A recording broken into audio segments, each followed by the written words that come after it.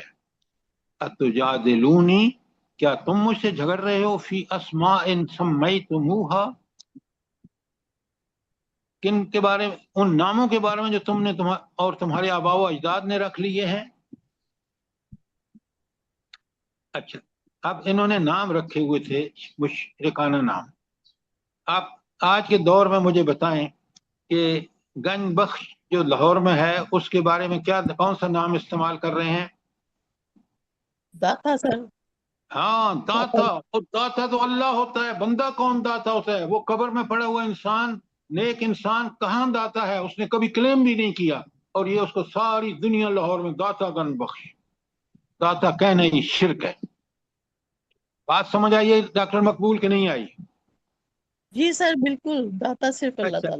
اچھا، اب مجھے سنیں، یہ جو بری کا امام بری کا مزار ہے، اس کے بارے میں یہاں کیا مشہور ہے؟ جلدی بتائیں. یہ ساری ضرورتیں پوری کرتا ہے جو مانگا جائے، اولاد نہیں وغیرہ. نہیں، وہ نعرہ بتائیں جو اس کے بری کے مرید لگاتے ہیں، پھر آپ کو مزہ آئے گا. بری سرکار. ام عبداللہ، کیا آپ بہت دیر سے آئی ہیں؟ سر جی میری طبیعت خراب ہے. بری سرکار یا سخی سرکار کہتے ہیں. تو بری کے بارے میں لوگ کیا کہتے ہیں؟ بری سرکار کہتے ہیں یا سخی سرکار کہتے ہیں. کھوٹی قسمت کھوٹی ہری ہری بن جی گئی سر، باری یہ گزری. کھوٹی ایسے قسمت کریکٹ یہ کہتے اور سنو یار، آپ لوگوں کو کچھ بھی پتہ نہیں ہے. لوگ کہتے ہیں بری کے بارے میں، کہتے ہیں میری کھوٹی قسمت کرو کھری. بری بری، میری کھوٹی قسمت کرو کھری. ٹھیک کہہ رہا ہوں غلط کہہ رہا ہوں؟ جی سر، میں نے یہی بتایا. تو یہ ہے کہ اسماء سمیتموہا، تم نے نام رکھ رکھے ہیں، وہ صرف نام ہے، حقیقت ان کی کچھ بھی نہیں ہے. نہ گنج بخش داتا ہے، نہ کھوٹی قسمت کو کھڑی کر سکتے ہیں بری. صرف اور صرف اللہ داتا ہے، اور اللہ ہی قسمت کو بدلنے کا حق رکھتا ہے. بات سمجھ آئی ہے کہ نہیں آئی؟ جی الحمدللہ. آپ شرکیہ کلمات کو کہنا بھی جو ہے وہ بہت بڑا شرک ہے. اچھا، اللہ تعالیٰ فرماتے ہیں، کتنی پیاری بات ہے 71 میں، ما نزل اللہ بہا من سلطان، اللہ تعالیٰ نے اس کے بارے میں کوئی سند نہیں اتاری کہ یہ داتا گنج بخش ہیں، اور یہ داتا کا نام اللہ نے، ان کا اپنا ایک نام ہے، وہ خزانے کبھی کسی کو نہیں دے سکتے، اللہ ہی دیتا ہے. اچھا، تو اس کے لیے کوئی اللہ نے سند نہیں گزاری. اب نبی ان سے کیا کہہ رہا ہے؟ نبی کہہ رہا ہے فانتظروا انی معاکم من المنتظرین، تم بھی انتظار کرو، میں بھی تمہارے ساتھ انتظار کرنے والوں میں سے ہوں، میں ہوں. اچھا، یہ نبی کیوں کہہ رہا ہے ان سے؟ جلدی بتائیں. عذاب کا انتظار کرو تم. ہاں، اپنی میں بھی. گناہوں دیکھیں، اس نبی کو اتنا یقین ہے اللہ کی فرمانے پر کہ وہ سمجھتا ہے کہ ان پر عذاب آ کے رہے گا. اور یہ کیونکہ نبی کریم صلی اللہ علیہ وسلم کو جھوٹا سمجھتے تھے، اس لیے یہ کہتے تھے کہ بھائی ہمارے آبا و اجداد بھی گزر چکے ہیں، ہم نے اس دیکھا ہے، کوئی ایسی بات نہیں ہے، نعوذ باللہ. حالانکہ ہر نبی آپ دیکھ رہے ہیں کہ سابقہ قوموں وہاں سے یہ سفر کرتے ہوئے گزرتے تھے عرب، اور دیکھتے تھے وہ تباہی وہاں کی. تو اللہ تعالیٰ کہتے ہیں، اللہ کے رسول کہتے ہیں پھر تم انتظار کرو، میں بھی انتظار کرتا ہوں. کس بات کا؟ کہ اللہ کا عذاب آئے گا. اللہ کہتے ہیں پھر 72 آیت میں، فَأَنْجَيْنَاهُ وَالَّذِينَ مَعَهُ، ہم نے ان کو نجات دے دی اور ان لوگوں کو بھی جو ان پر ایمان لا کر ان کا ساتھ دیے ہوئے. اور یہ کس کا نتیجہ تھا؟ بِرَحْمَةٍ مِّنَّا، جب انہوں نے ہدایت کی کوشش کی تو ہم نے ان کو ہدایت دی، یہ ہماری رحمت تھی. اور آگے اللہ کہتے ہیں، دیکھیں ایک ہی آیت کے ٹکڑے میں کتنی تاریخ بیان کر دی. وَقَطَعْنَا دَابِرَ الَّذِينَ كَذَّبُوا بِآيَاتِنَا، اور ہم نے جڑ کاٹ کے رکھ دی اس قوم کی جنہوں نے ہماری آیات کو جھٹلایا تھا. یہ جڑ کاٹنے کا کیا مطلب ہے بلا جلدی بتائیں؟ سر جی نسل تک کی بےخنی کر دی، یعنی ایک بھی نہیں بچا۔ ایسی تباہی مچائی کہ ان کا نام و نشان نہیں رہا، یہ ہے جڑ کاٹنا۔ اور ان کا جرم کیا تھا بلا جلدی بتائیں، اگلے آیت ٹکڑا بتائیں، جرم کیا تھا؟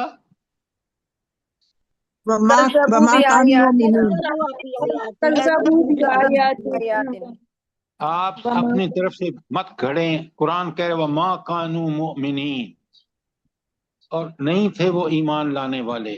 ایمان نبی پر نہ لانا اللہ پر ایمان نہ لانا ہے، اور اللہ نے ان کی جڑ کاٹ کے رکھ دی۔ اس جڑ کاٹنے کی وجہ کیا ہے کہ وہ اللہ تعالیٰ پر ایمان نہیں لائے۔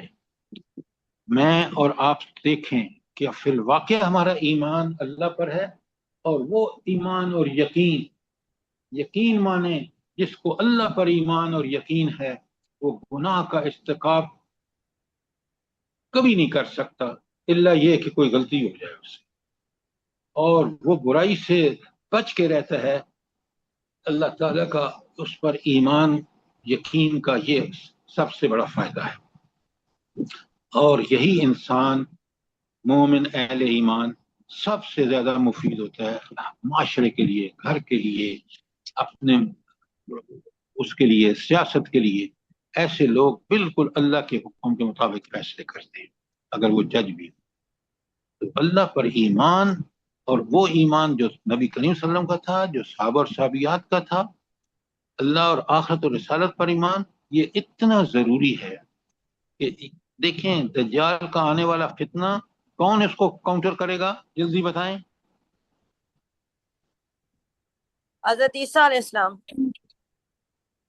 جن کا ایمان پکا اور سچا ہوگا، اور کچے ایمان والے لوگ دوڑیں گے اس کی اتباع کرنے کے لیے۔ انا للہ و انا الیہ راجعون۔ اللہ تعالیٰ فرماتے ہیں فَانْجَيْنَاهُ وَالَّذِينَ مَعَهُ بِرَحْمَتٍ مِّنَّا وَقَطَعْنَا دَابِرَ الَّذِينَ كَذَّبُوا بِآيَاتِنَا۔ یہ کس کا مائک کھلا ہوا اور گپیں لگا رہے ہیں؟ مائک بند کریں، پھر جتنے مرضی یہ گپیں لگائیں۔ قرآن سنیں، جب قرآن پڑھا جا رہا ہو تو غور سے سنیں۔ یہ تھی آیت، آخری آیت حضرت ہود یا قوم عاد کے بارے میں۔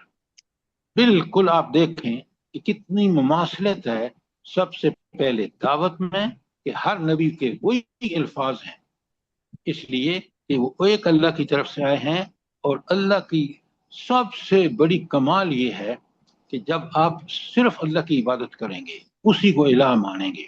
میں نے ہینڈ آؤٹ بھیج دیا آپ کو، الہ کون ہے اور اس کی عبادت کیوں ضروری ہے۔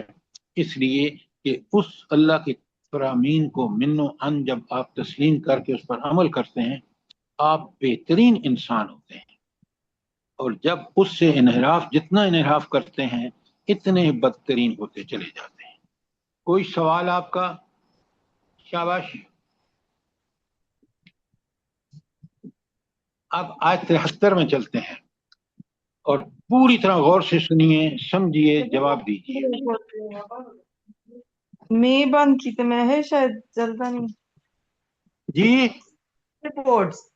سر ان کا مائک کھلا ہوا، ان کا وہ وقار سے کہیں کہ وہ بند کریں ان کا مائک۔ یہ سو رہے ہوتے ہیں، مائک آن کر کے سو جاتے ہیں۔ کون ہے جس کا مائک کھلا ہوا ہے؟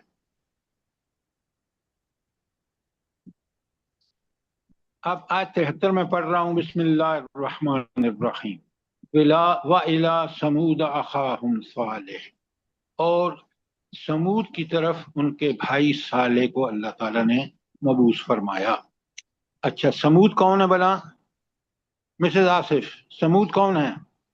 سر پہاڑوں کو کریت کر گھر بناتے تھے اور یہ بتوں کی پوجا کرتے تھے۔ کیا بتایا آپ نے؟ قوم عاد کی وہ نسل ہے جو گمراہ ہو گئی تھی۔ شاباش نادرہ بھابی، یہ قوم عاد کی گمراہ شدہ نسل ہے۔ قوم عاد پر جب عذاب آیا، اللہ نے ان کو مٹا دیا، تو ان میں سے صرف حضرت ہود کے ساتھی بچے، اہل ایمان تھے، اور ان کے جو ڈسینڈنٹ گمراہ ہوئے وہ سمود ہیں۔ قوم سمود وہ ہے. بات سمجھ آئی کہ نہیں آئی؟ جزاک اللہ. جواب دیا کریں تاکہ میں آگے چلوں. بات سمجھ آئی ہے کہ نہیں آئی سرفراز صاحب؟ سر میں نے کہا جزاک اللہ الحمدللہ. جی جی. ہاں سویا نہ کریں نا، جاگے رہ کریں. اچھا، اب اللہ تعالیٰ فرماتے ہیں کہ قوم سمود کی طرف اللہ تعالیٰ نے حضرت صالح کو بھیجا. اچھا، جب آپ نے بھیجا تو حضرت ہود اور ان کے اہل ایمان ساتھی جزیرہ نمایاں عرب کے جنوبی علاقے سے ہجرت کر کے شمال مغربی کونے پر جا کر آباد ہوئے. یہ ہجر کا علاقہ کہلاتا ہے. یہاں ان کی نسل کے آگے بڑھی اور پھر ان کی نسل آگے بڑھی اور پھر غالباً سمود نامی کسی بڑی شخصیت کی وجہ سے اس قوم کا یہ نام مشہور ہوا. یہ ہے حضرت قوم صالح کی، ساری قوم سمود کی. اچھا، اب دیکھیں بالکل وہی پیغام ہے. قال یا قوم اعبدوا اللہ ما لکم من الہ غیرہ قد جاءتکم بینۃ من ربکم. اچھا، یہ تو جو پہلے الفاظ ہیں قال یا قوم اعبدوا اللہ ما لکم من الہ غیرہ، بالکل وہی الفاظ ہیں جو حضرت نوح کے تھے اور اس سے جو سمود کی طرف بھیجے گئے تھے نبی، ساری عاد کی طرف وہ. ہود علیہ السلام کے. لیکن اب قد جاءتکم بینۃ من ربکم، تمہارے پاس ایک بینہ واضح دلیل خاص نشانی آ گئی ہے. کس کی طرف سے؟ من ربکم، تمہارے رب کی طرف سے. اب کیا نشانی اللہ تعالیٰ نے ان پر بھیجی؟ ناقۃ اللہ، معجزہ اللہ کی مانگتے تھے اونٹنی. تو پھر اللہ تعالیٰ نے اونٹنی پہاڑ میں سے نکالی تھی، وہ ان کے لیے بینہ تھی، معجزہ تھی. جزاک اللہ. اب یہ اونٹنی جو تھی ان کے آنکھوں کے سامنے پہاڑ سے نکل کر آئی، اور بینہ سے مراد اونٹنی ہے جو ان کے مطالبے پر معجزانہ طور پر چٹان سے نکلی تھی. اچھا، اب یہاں دیکھیں اللہ نے ان کو نشانی بھی بھیجی تھی جس کا انہوں نے مطالبہ کیا. اب حضرت کیا کہتے ہیں، حضرت جب معجزہ طلب کرتے ہیں اور معجزہ آ جاتا ہے نا، اور اس معجزے کا انکار بڑا مہنگا پڑتا ہے. حضرت صالح علیہ السلام فرما رہے ہیں ھذہ ناقۃ اللہ، یہ ہے وہ اللہ کی اونٹنی، لکم تمہارے لیے، آیۃ فذروھا، یہ تمہارے لیے ایک نشانی ہے اور اس کو چھوڑ دو. کس کے لیے چھوڑ دو؟ تاکل فی ارض اللہ، جہاں مرضی اللہ کی زمین میں کھائے. ولا تمسوھا بالسوء، اور کسی برے ارادے سے اس کو مت پکڑنا. فَيَأْخُذُكُمْ عَذَابٌ أَلِيمٌ، تو اللہ تعالیٰ تمہیں ایک بہت دردناک عذاب سے دوچار کرے گا اگر تم اس اللہ کی اونٹنی کو کچھ چھیڑو گے یا اس کا کوئی نقصان کرو گے. اب سوچیں، یہ ہے وہ جب کسی قوم پر معجزہ بھی اللہ نازل کر دیتا ہے اپنی طرف سے، اپنے نبی کی طرف سے. اللہ اپنے نبی کو دیتا ہے، نبی اس کا اظہار کر دیتا ہے، تو وہ معجزے کا انکار بہت ہی خطرناک ہوتا ہے. انہوں نے کیا کیا، اونٹنی اللہ نے جب بھیجی نا تو اونٹنی اس چٹان سے، پہاڑ سے برآمد ہوئی، اور اس اونٹنی کا ان کو یہ خمیازہ بھگتنا پڑا کہ ایک دن وہ پانی پیتی تھی اور دوسرے دن وہ سارے جانوروں کو پانی پلاتے تھے. اب یہ سرداروں کے لیے ناقابل قبول تھا کہ دوسرے دن ان کے وہ تو بڑے اپنے آپ کو عزت والے سمجھتے تھے، تو انہوں نے ایک بندے کو تیار کیا اور اس نے اونٹنی کے پاؤں کاٹ ڈالے. اب اللہ ان کو یاد کرا رہا ہے آیت 74 میں، وَاذْكُرُوا إِذْ جَعَلَهُمْ خُلَفَاءَ مِنْ بَعْدِ عَادٍ، اور یاد کرو جب تمہیں جانشین بنایا قوم عاد کی تباہی کے بعد، کیونکہ یہ نیک لوگ تھے، انہی کی یہ اولاد تھے جو بعد میں بگڑے ہیں، اور تمہیں جگہ دی ہم نے. وَبَوَّاكُمْ فِي الْأَرْضِ، اور تمہیں زمین میں جگہ دی، تَتَّخِذُونَ مِنْ سُهُولِهَا قَصُورًا وَتَنْحِتُونَ الْجِبَالَ بُيُوتًا، اور نرم میدانوں میں تم محل تعمیر کرتے ہو اور پہاڑوں کو تراش کر بھی اپنے گھر بنا لیتے ہو. یعنی ان کی الگ بستیاں تھیں میدانوں کے لیے، بڑے بڑے محل، اور پہاڑوں کو تراش کر کے انہوں نے جو اللہ کا انہوں نے کمال سیکھا تھا، اس کی وجہ سے وہ پہاڑوں کو تراش کر کے بڑے خوبصورت گھر بناتے تھے۔ اب یہ تھا ان کا کمال۔ اب دیکھیں جب اللہ کا عذاب آتا ہے تو کیا ہوتا ہے،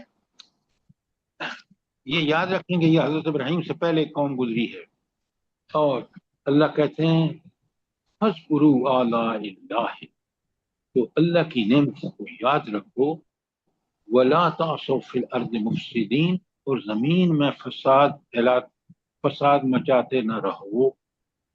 یہ کون اللہ کہہ رہا ہے؟ وہ جو ان کو اللہ نے یہ سہولتیں عطا فرمائیں، گھروں کی بستیاں بسانے کی، میدانوں میں، پہاڑوں میں۔